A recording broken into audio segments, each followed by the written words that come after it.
to start tonight's show with a music video, The Shepherd's Call. And really, it's by Suzanne Teng, written and performed by Suzanne Teng and Gilbert Levy. I mean, it's a call to love. It's a call for us to come together in love and for love. Suzanne and Gilbert.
Hi, we're on the set with Michael. Welcome, Michael. It's great to have you again. Thank you. It's great to be here. Good. So, you know, at the opening, I was talking about like this being a transition period, and we talked about that a little earlier. Why don't you, give your take on it and your view? I mean, you travel all over the world with all this. I'm transitioning all the time. Pretty soon I'll look different, Right, I know. Besides getting older.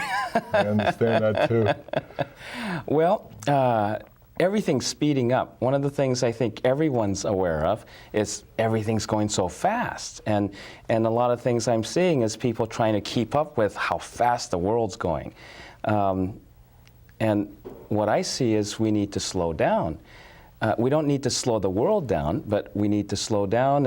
And it's like if you're sitting by the riverbank and watching the river gushing by, if you jump in and go against it, you're just going to get slammed. But if you sit alongside and you can enjoy how fast it's going, and it's not going to hurt you, you're not going to drown.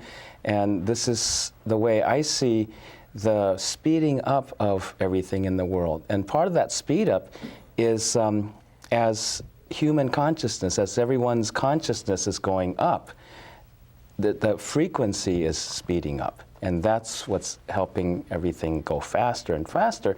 And so we need to enjoy that speed up instead of trying to control it or trying to keep up with it or, do something about it.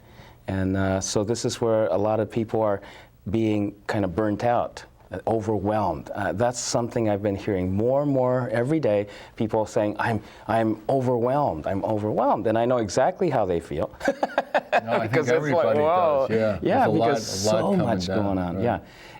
And so what is that? What's the part of us that tries to hold on to having to control all the stuff that's going down and all the stuff that's coming up and everything's going on is fear. It's our survival, and says, well, we got to be in charge of it. We got to control it. And no, the speed up is forcing everybody. There's no way that anybody can really stay on top of all of it. And even institutions, you know, whether it's governmental, political, insurance agencies, whatever, you can tell they're bursting at the seams. They don't know how to manage this. And pretty soon it's going to get to a place where nobody's going to be able to manage it in the sense of, you know, ruling over it. And so you're just going to have to let it go, and you have to start to develop the trust within yourself. And this is naturally almost forcing people to have to look within, have to go, okay, there's got to be something other than struggling against it. I have to be able to go with it. And in order to go with it, it's like, you know, people who do skydiving or anything that's pretty scary, right? And once you're committed, you have to let go. You can't be struggling against it, or else you're not going to make it. And so this is a time where we are able to find that trust within ourselves. Another thing I notice is people being very impatient. You know, we're in an age where computers are measured in fractions of nanoseconds, right. and how fast can you get your burgers? And the video games are getting faster. TV, it used to be just a couple years ago, they used to talk about the 2-minute soundbite. Now it's like the 20-second soundbite, right? And so things are going so fast, and people are getting so impatient. You know, I even find myself sometimes I push the computer button and the email takes a long time. It takes like 5 seconds to download, right? And you're going, oh, this is taking too long. And we have to kind of step back and go, wait a minute, what is all this impatience? The impatience, and when people are trying to be, they say, oh, I'm practicing, I'm trying to be more patient, but you can't. You can't practice being patient. You're going to end up just tolerating and holding back. In order to develop patience, a person has to trust. Patience is a function of trust. So you can't make patience, you can't do patience, but if you start to trust yourself more, then you'll find that patience just comes as a result of it. That's that slowing down in relationship to how fast everything's going. So that's kind of one of the main things I've been noticing in this step up of energy and consciousness. And would you say that, I mean, on some level, although it's speedier now, I mean, in essence, all the spiritual paths and all the spiritual teachers throughout history are to somehow come into that quiet, that slowness, that moment, to live in the moment. Yep. And that's where, you know, there's not all the story that goes on either side. Exactly, because the only place that we can experience truth is right here, right now. Not yesterday, not in the future, not 10 minutes from now. That's all fiction. We just imagine it, we just make it up. But if you could be right here, right now, present, then you'll experience what's true to you. And you were talking about all the spiritual teachers and healers and leaders. I know we have right now more spiritual teachers, leaders, and healers than any other time in history. And there's going to be more. We're going to flood the market. Good plan, really. Yeah. If McDonald's could do it with their burgers, right. I just see these golden arches, arches. Yeah, with 1 billion healers present. So we're going to outnumber everything, and right. I have a really high hopes for this planet. And you know, what's Armageddon? It's basically, that's a place, right? In a biblical historical level, that's a place where this major battle was fought. But for most people in the world, when you hear Armageddon, this is this time that's been prophesied for centuries that the forces of evil and the forces of good are going to clash, and there's going to be this big battle to duke it out. Well, it's not there's gonna be. We've been living it all the time. Another thing in this major transition in this time, people are asking about or thinking about war. Right? There's war and 9/11 and terrorism and all of this. And there's when people come up and they go, well, what can I do? You know, I'm a housewife. I have 3 children at home. I'm a business person, you know, so forth and so on. How can I do anything about the war? And there's a very simple answer. It's you have to look at what's making that war happen in the world. And there's a lot of people who go, well, I'm not against Christians or I'm not against Muslim. I don't go around killing somebody of a different religion, and so I'm not contributing to that war. But it's not true. If you look, all of us have wars going on inside every day. You know, some of the nicest people, and you turn around and they're beating their kids, or they get angry at something and they're chewing themselves out. If they're not taking it out on anybody else, how many people every day take it out on themselves? You know, they kick themselves, they blame themselves, they criticize themselves. That's war. And as long as one has wars going on inside of themselves, it's going to manifest. It's going to manifest somewhere. It's, right. You know, a parent is having a war inside of himself, and the children are going to pick it up, and they're going to go and beat up the other kid. And then it just goes on and on and on. So, as you say, you know, this is oneness.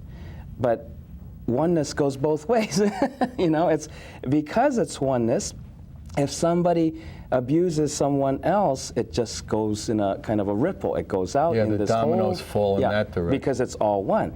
Now, on the other side, if someone heals someone, or even themselves, then that ripples. And which is more powerful? One person healing, one person validating that divine source within oneself, the source of one's own being, versus a person who beats it. Okay? It's just, you know, as far as 2 individuals, it seems like 1 to 1. But no, because if you examine what is the nature of that divine beingness that we all are, it doesn't kill, it doesn't maim, it doesn't destroy, you know, against someone. It doesn't go against anyone. And so when you go with it, when you're in alignment with that, then it's going to be quadruply powerful, even if it's one person.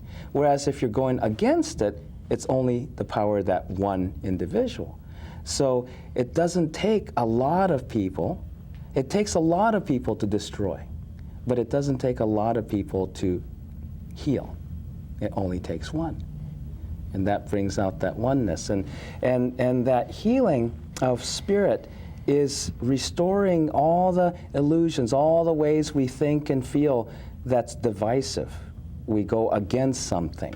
And if we start to repeal that, when you start to repair that division, then naturally spirit is one. So we start to experience it. Spirit doesn't have to do it. It's our consciousness. We have to put our consciousness to repair that. Then we get to experience that oneness that's already there. So this is the place that I see. It's all coming to this. And as it's coming to this crescendo, that's this Armageddon. The wars have been going on all along, inside of us, outside of us, and as more people start to become conscious of, hey, this is not only old, you know, I've been there, done that, I'm tired of it. And so people are starting to become more aware, more mindful, and I'm not going to contribute to this anymore. They're not necessarily, it's not a cry for dropping out of society. It's to, how do you fully participate in the world and not become of it? Okay? And the world's going faster, but you don't want to become of it, then you go into a spin cycle, you get overwhelmed. But if you could participate in it, and go, wow, it's going really fast. We have to all learn how to surf, you know, and learn how to read the waves in the world. Some of those waves are pretty big, and they're kind of scary looking. But a good surfer even if he's scared, he goes, okay, that's how it's going. You have to learn to read it. And to read it, well, if you have faith and you can go with it. you go with it, yeah. Right, You ride it, and then it's fun, and it's fun. fun, exciting, and it takes you to shore, in a fast way. And so, to read the waves, to read the rapids, for river guides, reading the rapids, and unless they do, they crash, and so everyone has to learn to read the flow of the universe, the flow of the world. Which way is the wind blowing? And actually, it's more an internal seeing rather than an external seeing. Absolutely, it's seeing So with it's your turning, third eye. yeah, turning within and seeing the truth in a way, the real thing you are. Exactly, and then you get to see the relationship between that which you are and what's going on, all the forces that's going on, which is neither bad or good. It's just positive and negative flowing. And this is where people, maybe I think you've been aware of a lot of people coming to you, and they're opening up psychically. Their intuitive levels are opening up, their sensitivity's opening up, and they don't know what to do with it. Right. Those who have been meditating for a long time, practicing things, well, it's old hat, and it's oh yeah, this is where it's at. But people who haven't been interested in that, they've been pouring their attention on their businesses and survival and whatever, family and everything, and they haven't had the time, or they didn't take the time to start to become more aware of what is this spirit? What is this energy? The spirit has many faces, and we forget that. We forget to validate that spirit, and spirit is energy for one thing. And so, how do you read that energy in the world? How do you read what's going on? And this is what's opening up people to more subtle levels of energy. People assume they see this stuff, it's all. But this is energy too. Right. So pretty soon, if you can see this stuff, and you get more interested to see more of what the universe is made up of, the air is energy. And when I was a kid, I used to say the air around people have colors, and everybody would go, air doesn't have color. You can't Right, so you were see air. seeing what people call their aura, Auras. and you were just calling it air around them. Because right. it's like the air. Right, no, I mean, it's Yeah. a simple purity. I mean, I remember at some point I said about an island, look at that piece of land with water around it, because at that moment, it was just, that's the There's simple no way, there's no concept yeah. about it, Yeah. or definition. Yeah. And unfortunately, we need concepts to communicate, but unfortunately, we get lazy. And so when we get lazy, we give our power to the concept, and we stop seeing.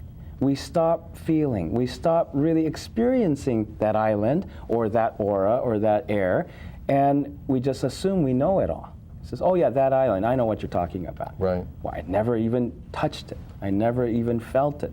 But just because I know the word, I assume I know it. And we're on a tremendous momentum that way, and we're not in the moment with it. That's right. Do you know what I mean? So it's not like, in essence, born again, not in a Christian sense, but born again that we're come back into the the body. moment. Yep. And each moment there's a whole new body of water, a whole Exactly. new energy around you. That saying, familiarity breeds contempt. Well, oh, your family, I already know you. I've lived with you for umpteen years. So all of a sudden, I've alienated myself from you because I already know you. Right, the reality of me in that moment, because we're constantly changing. Yeah. So how many times, you're a grown adult and you go, quote, home, back to family that you grew up with, and you walk in the front door and everybody says hi and you feel like you're 12 years old. Right, you go suck your thumb in the corner. Exactly. It takes me about 9 minutes before, Mommy, make me a little lunch, will you? I'll stop sucking my thumb any minute now. Exactly. No, it's amazing. I see it. Yeah. I see a comment. It's like, oh my God, because that's frightening. They're expecting that. Oh yeah, that's Alan. That's Alan, my Right. baby. Right. Scary thought. I know. At this point, it's like, oh my God, what happened here? My baby. You used to be It was so cute. I know. Exactly. They lost that a long time ago. Man. No wonder they want to keep right, us being right. a little baby, right? Right, exactly. Yeah. So, you know, it's that's one of the things that we invalidate without even thinking about it, because we assume, not even about the other person, we think we get so familiar with the other person, we know it all, and we stop experiencing them. But before we do that, we've forgotten about ourselves. That's the first step. Yeah, we assume, of course I exist. I mean, that's why the whole concept of being born again without all its concepts and rituals is really a beautiful thing, to wake up every morning and you're born again. And born again. And it's not like, well, here's my room, you know, that you become a robot through your life, that you're alive in your life. Every little child's born again every morning, and many times during the day. They go out and they come back into their body and go, whoa, look at this. And look at kids, they can watch the same movie 85 times. And each time they see something different. And they can tell you about it, whereas you go, oh, I already saw that. Okay.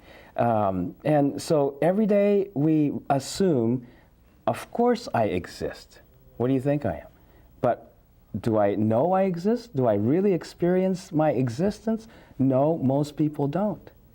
We're too busy. Around. We're around We're in our too busyness. busy. Yeah. Our busyness, our habit patterns, our rituals. Yeah. So this is a time to stop and not only smell the roses, but we have to stop and go, oh, I have to be conscious. Do I exist? Yes, I exist.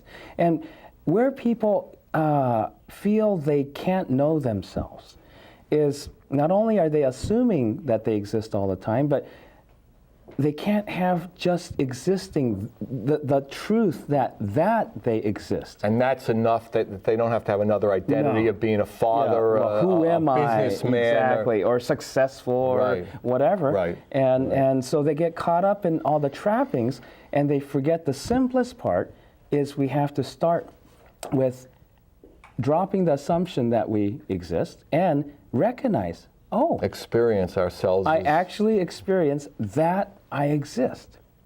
I don't have to know exactly what that means. The first step is I exist. And all of a sudden something starts to happen.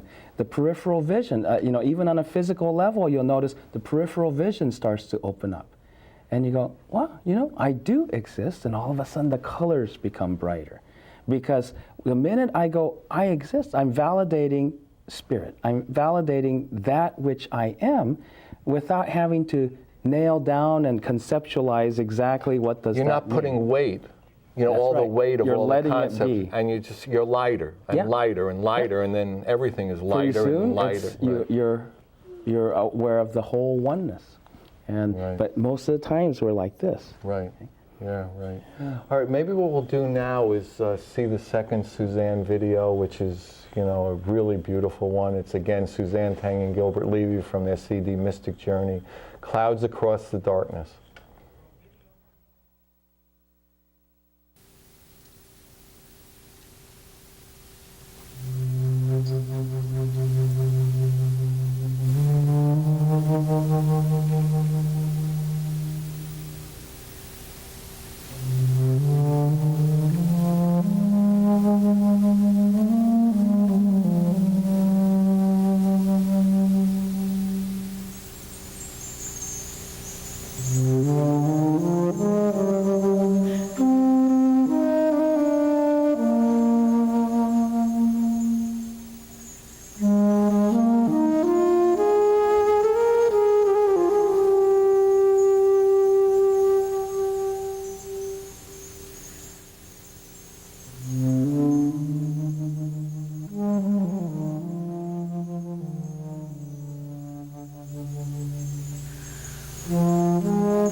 That was beautiful, wasn't it? So we're back with Michael.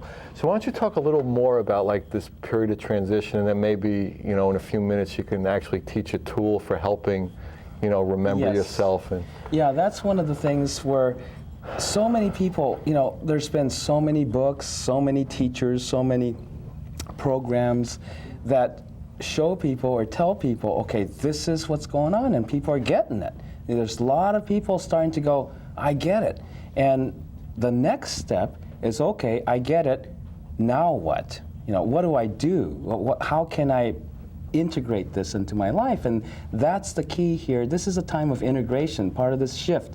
This transition is one of integration, personal integration, which to me means you, the soul, you, the spiritual personality, has to integrate into this body, to really incarnate into this, more fully into this body here and now. And manifest that. Manifest yourself. Right. Manifest who you are, and that's going to be different. You do it differently than I do it, because we're of the same oneness, except we have different flavors. Different flavors. Right, and we won't go into which flavors we are at this point.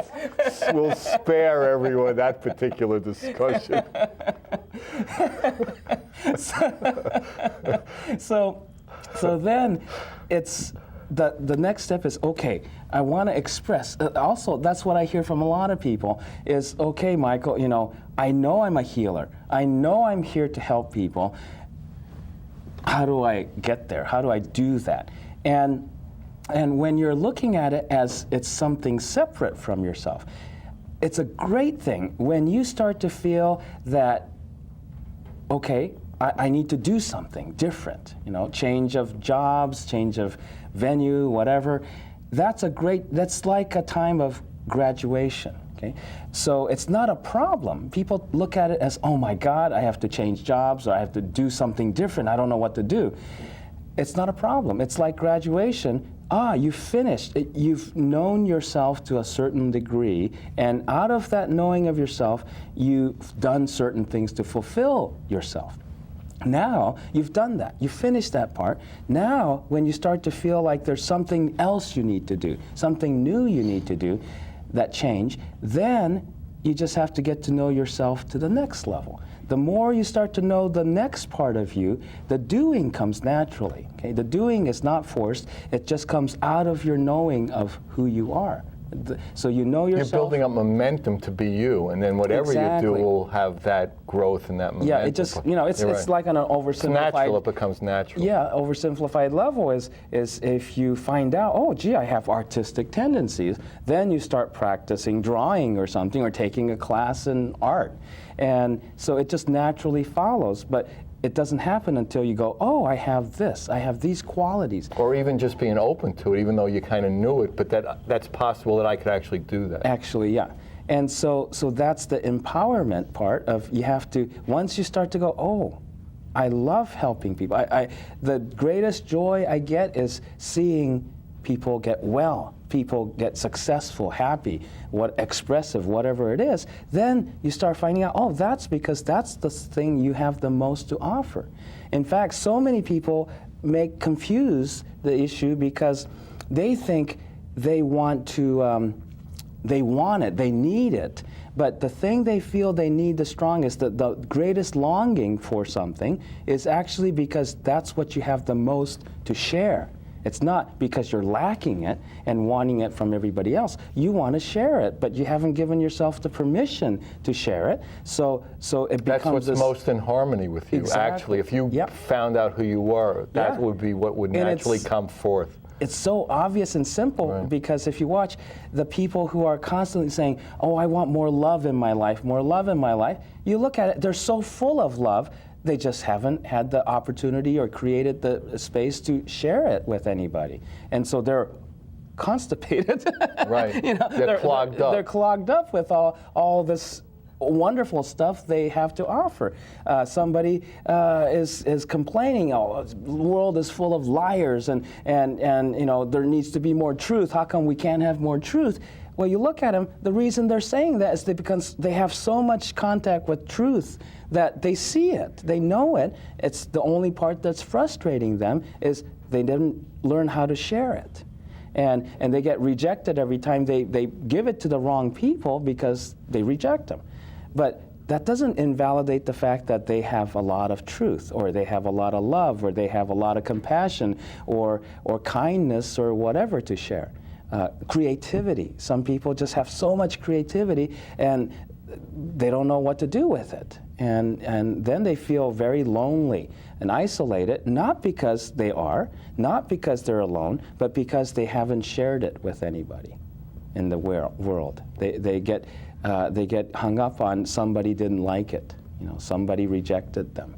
And so you can't be faint of heart these days. You have to. No, you have to be bold. Bold, yeah. You have to go, okay, well, this person couldn't have it. You got nothing to lose. Exactly. I mean, that's the real what you begin to see. You don't have anything to start with. So Right. So nothing. really, where you going? Where you The only thing you can lose is your pride, Right, and ego. Yeah. And after a while, it's like, So that isn't giving, that isn't really not helping much. satisfying Yeah, anything that either, really yeah. isn't helping much. Yeah. So, do you have like specific tools or techniques that Yeah. you could help people? Yeah. So why don't you do that? I know Okay. people love when you do that. So yeah, if you got one, that'd be great. So, let's see. First of all, if all of you could just settle in and close your eyes. I've always wanted to do this on TV, and you turn on the TV, and I go, okay, now you can close your eyes. And now you're going to make faces at everybody. Yeah, I'm going to make faces. And I'm going to have to bear the brunt of it. All right. So go ahead and close your eyes, even though this is TV, and breathe. Now, a lot of times people say, take a deep breath. But I found that if you give yourself a deep breath, it works differently. You could even try it. Take a deep breath and then see what happens, and then just change the concept and give yourself a deep breath and see what happens. Now, as you're kind of relaxing and breathing, become aware of that space right behind your eyes in the center of your head, and just decide you can be there. This is an area that in the body you could become the most aware as a spiritual being, to operate, to function as a spirit, right behind your eyes in the center of your head. And just simply, consciously validate that you exist. Just recognize. This is not an intellectual exercise. Just recognize, oh, I exist. You don't have to know what you exist as, what you could be, were, didn't, anything like that. It's just that you exist. And notice what happens when you just put your attention on, I exist. No reasons, no identification, just that you exist. And notice you have a lot of certainty. There's no doubt that you exist. This is too simple, so most people don't pay attention. They assume. So right now, just be very conscious that you exist and that you can exist right behind your eyes in the center of your head. From here, you could participate in life without becoming it. And it's different than being an observer where you're separate from life and looking into it. You're right in the midst of it, but you don't get swallowed up by all the action, all the energy that's going around. Now, also become aware of that space right above the tip of your tailbone, inside your body, right above the tip of your tailbone. Become aware of that space. There's an energy center. It's about the size of $50. And you could just imagine, if you don't see it right away, just imagine it's a spot of light about the size of $50. And this is the center of self-preservation. Very important energy center. It keeps everything together. It really ultimately keeps all your cells together and keeps your form. So would you say, mentally just say hello to it. Just give it permission to exist. Since it's already there, give it permission to exist, be conscious of this space. And from there, imagine a tree trunk or a big pole. Going from there, connecting that energy center to the center of the earth. Just imagine it going all the way to the center of the earth, and it connects right into the center of the earth and connects that energy center above the tip of your tailbone to the center of the earth. And imagine all this energy, excess energy that you have, energy you pick up from other people, energy you pick up from the environment, negativity, whatnot, that you've held on to, just let it go. Just imagine it falling off and just falling down into the center of the earth. Notice what happens. Notice any differences. Now, breathe again. And one of the things that we tend to bump into, most people don't realize that what they think and what they feel are not necessarily their own. We're all psychic beings. We're all very spiritually, energetically sensitive beings. So during the course of a busy day, we're interacting with a lot of people, whether it's on the phone or in person, or driving in the freeways and the whole bit. There's all this energy that everybody's radiating out energy and thoughts. People are throwing thoughts around, even if they don't verbalize them, they're throwing thoughts around. They're emoting their feelings all over the place. And how often do you get splattered by all of this? You pick it up during the day. So sometimes if you're not aware, you start picking up these energies of emotions, feelings, people's thoughts, and you carry them around and you're being aware of them, but not being aware that they're not yours. So you think, God, why am I thinking this? I don't want to think these thoughts. I don't want to think these thoughts. And I keep on thinking them, and they're not your thoughts. That's why you can't control them. That's why you can't seem to do anything about it, because you're just picking it up, just like a radio. If you tune on to, station 101.5 or something like that, whatever they're broadcasting is all you're going to get. You might not like the music, but you can't change it. That's all you get. And so you're picking that up. You have to change the channel. So how you do that is, first, ask yourself, how much of what I'm feeling right now is mine, and how much of it is someone else's? So just to kind of get the idea, if you'll just intuitively, off the top of your head, get a number from 0 to 100%, or if you're more visual, you can make a gauge from 0 to 100% and visualize it, and ask, how much of the energy I'm feeling, the feelings that I'm feeling right now, are not mine? From 0 to 100%. What percentage do you get? Do you get 35%, 80%, 90%? And you might be surprised that the percentage might be fairly high of everything you're feeling right now, how much is not yours. So whatever that percentage is, just kind of be an amusement and go, okay, great, so that part's not mine. I don't need to solve it. I don't need to figure it out. I don't need to take responsibility for it. I just picked it up. So just decide, ask your awareness on a feeling level, okay, let's detach from that. And would you ask that awareness that was being aware of that 30 or 90 or 50% of energy that wasn't yours, and decide that part is going to become aware of your energy. Just ask that awareness, okay, instead of hanging on to this energy, being aware of this energy, would you turn toward and be aware of my own energy?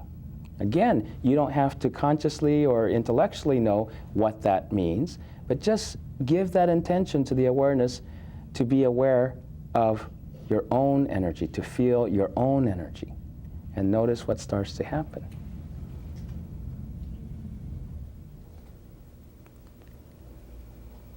Now, on the other side, you can do the same thing.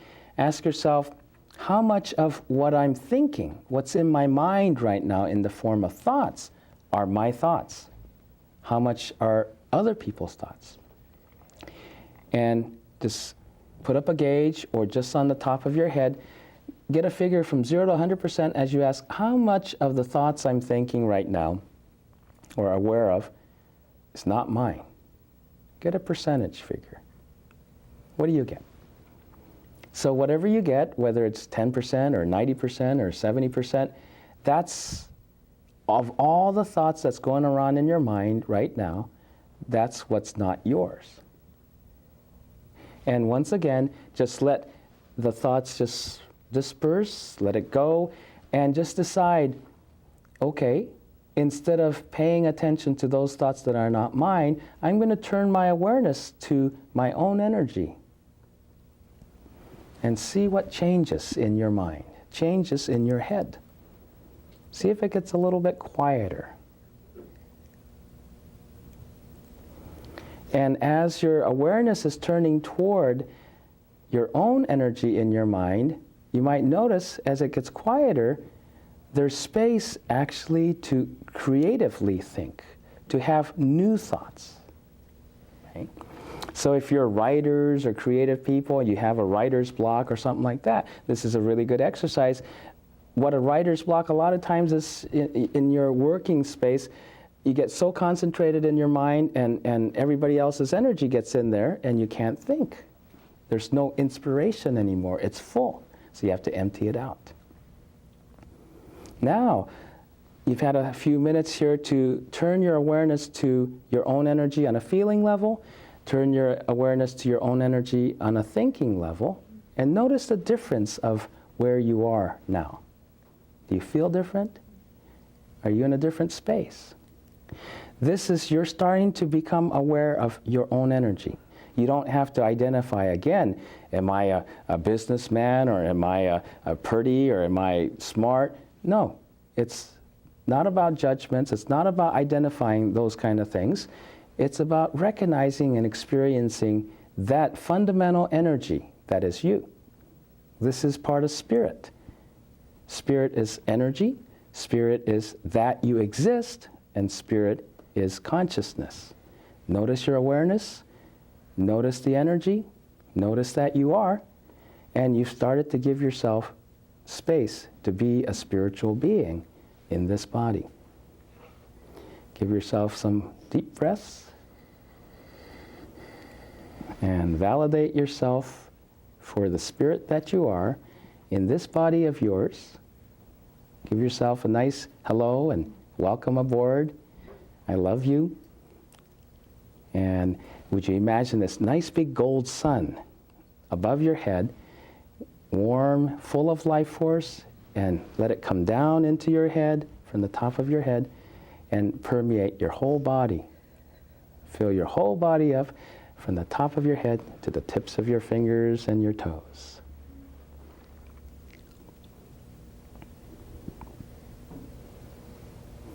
And when you're ready, stretch gently, open your eyes, look around, and notice how things look.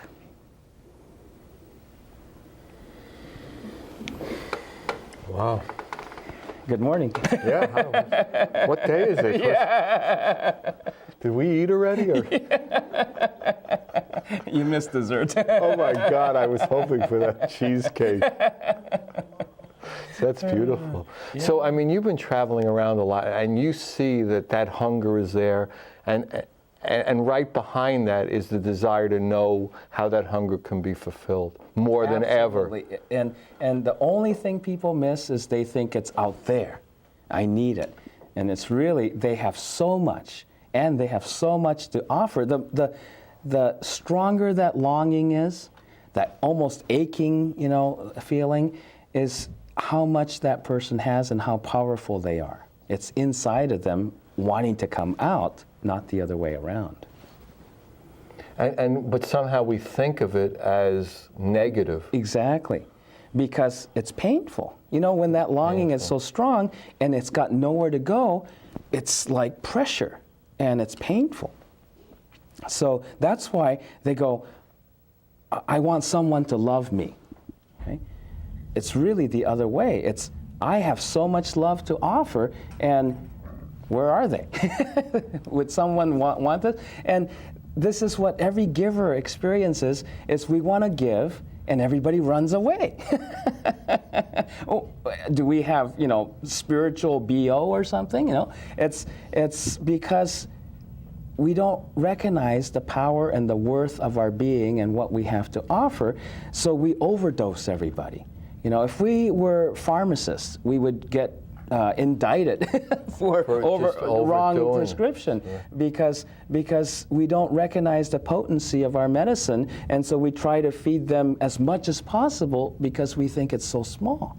But if we recognize how powerful it is, we'll recognize, oh, if I give you just a little bit, we would have a great relationship. But we have to overdo it. Right. We have so much of a need to give it, and I think as it turns out, we're coming to the end of the show. Can you imagine we've done another show together? It's it's been really great. Very fortunate. So, again, if you want any information about Michael, about Suzanne, about Gilbert, about the Magical Blend magazine, about getting us on in different cities, it's Alan, 805-687-2053. Alan, 805-687-2053. As I say all the time, it's an opportunity. We can come together. We can just let that love shine. Let that love glow. Let it just come out. It's so beautiful. Good night. God bless you.